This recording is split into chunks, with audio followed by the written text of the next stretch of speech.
Did you know that you can influence how your police service works through your elected Police and Crime Commissioner?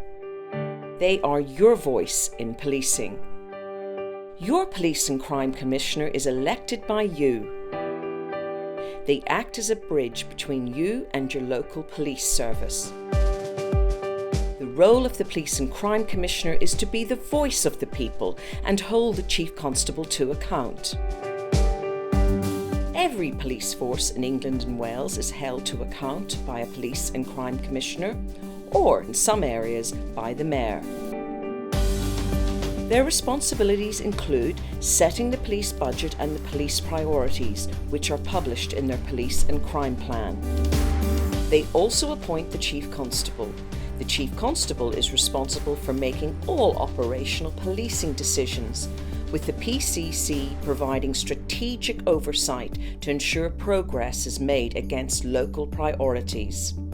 This includes allocating funding from central government and your contribution to policing from council tax. Ultimately, PCCs are answerable to you.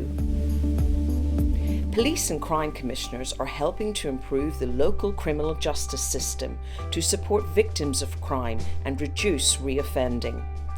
They work closely with local councils, health services and voluntary and community groups to deliver a joined-up approach to community safety, preventing and reducing crime. PCCs have a major role commissioning and funding victim services that you can access to help you cope and recover if you have been a victim of crime. PCCs also help local emergency services, including police, fire and rescue and ambulance services, to work together more closely. In parts of England, they are also responsible for how local fire and rescue services are run. The next Police and Crime Commissioner elections are on Thursday, the 2nd of May. Make sure you have your say by voting.